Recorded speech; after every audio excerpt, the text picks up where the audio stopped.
Hey everyone, and welcome back to Joy at Work. It's September 18, 2020. I hope you're all doing well. Hope you're all staying safe. Still a lot going on in the world with the pandemic, social and racial challenges. Everything we talk about, while important in their own right, we still have some bigger things, more impactful things going on in the world right now. So I just want to start off by saying, remember to be kind to each other, love the people you're with, share moments, enjoy life, and try to make the world a better place. Brighten the corner wherever you find yourself, improve the world wherever you are, right? So that's important. Today, I want to just talk about something that came up on LinkedIn a few weeks ago. And this was really about speaking truth to power in the workplace. And that this individual who posted this LinkedIn post was bemoaning or complaining the fact that so many people don't speak truth to power. And truth to power has political undertones and nonviolent undertones of making change. But a lot of people don't speak truth to power in the workplace, or when they do, there are consequences. And I totally get this as somebody who's been probably very outspoken my entire career in all kinds of forms. I've had to deal with I've had to deal with consequences for being, outspoken, whether it's consequence in perception, consequence in position, consequence across the board, right? And for a lot, for earlier on in my career, I thought it had to do with everybody else. I've come to learn that some of it, if not all of it, probably had to do with me, but I'll get to that in a second. But a lot of people don't speak out in the workplace because of what we call the psychological contract. So when you're hired by an employer, there's a formal contract. If you live in the United States and most states, right? Employment's at will, which means the employer could end the relationship anytime they want to.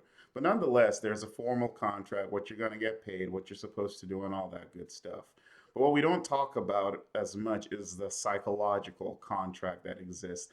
These are just the things we take for granted. They're unassumed, if you will, or implied or tacit. So eh, I assume that if I do a good job, I keep my employment, just as an example. I might assume that as long as I don't rock the boat, I keep my employment. My employer also has some assumptions that Ebb is going to do the best he can do. He's going to be supportive and things like that. So these are the expectations, if you will, that are not explicitly stated, but they exist.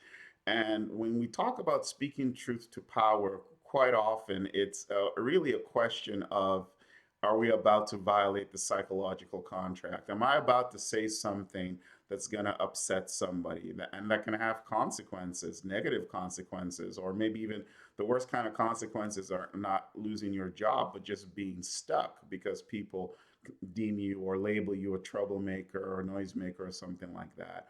So this is a big reason why people don't speak up a lot. And a lot of the things I see on LinkedIn and social media more broadly are very critical of managers and leaders and things like that. And just talking about people can't speak up because of the punitive aspects of it. And I completely get this. I can relate to this. There are some leaders and bosses who are just pure out punitive. And yeah, you just don't want to share anything with them at any time. But I will also say, though, based on my own personal experience, my own experience here, that many of us really don't know how to speak truth to power and, or be transparent. We just feel like opening our mouth and saying whatever we want to say, speaking truth to power.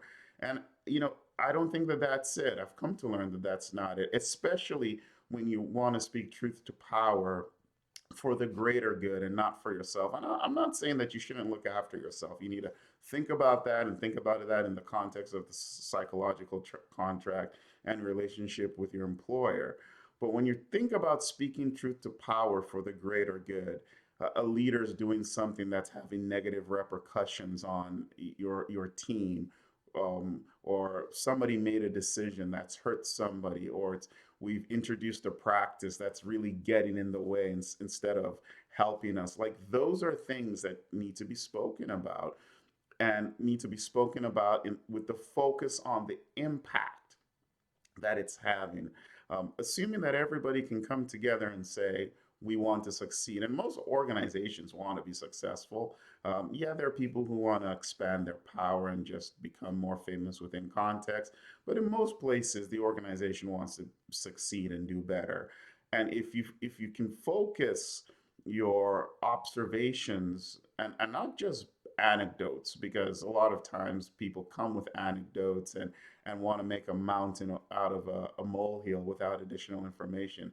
If you can focus your observations on the impact it's having, a negative impact it's having on people, negative impact it's having on the ability of the organization or the team to succeed, then you have an opportunity to get engagement and feedback that's positive.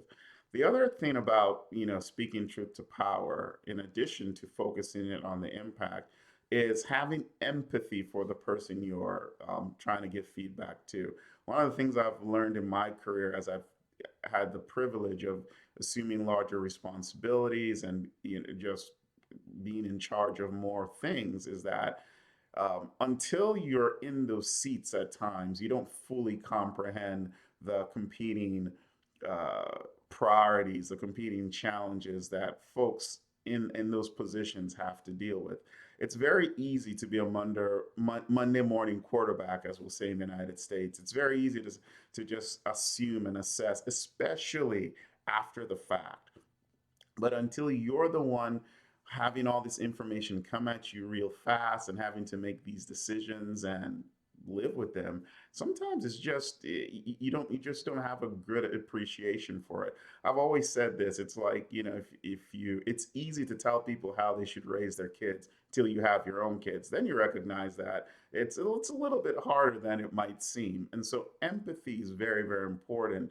Trying to imagine what that person can be going through, trying to understand what they're going through, and kind of the different priorities that they're having to juggle are very, very important. And so as you speak truth to power, recognizing that probably this person doesn't intend to inflict harm or to cause negative ramifications in the organization, they're probably trying to do their best, just like you are probably trying to do your best. And these are kind of my default stance and position. I'm well aware that it doesn't always work out this way, and that there are sometimes people who seek self-interest. And in those cases, you really need to think about what speaking truth to power does, if you need to speak it directly to them, or if there are other influence channels you want to explore. So speaking truth to power in the workplace is extremely important. That's actually how organizations improve. That's how organizations get better. But how we speak truth to power matters as well. So it's not just what we do, it's how we do it. And the better we get at how we speak truth to power, the more impactful we can be in our organizations, and the more likely it is we are to experience joy at work. So think about it, right? If you're struggling with speaking truth to power, if you're struggling with raising things that need to be discussed, if you're struggling with discussing what seems to be undiscussable, think about why and think about how you can approach it differently. Sometimes you might say, oh, it's not worth it. But if it's worth it, think about how you can adjust your approach so you can be more effective. All right, thanks for joining me. Don't forget to subscribe. I'll see you next time. Bye.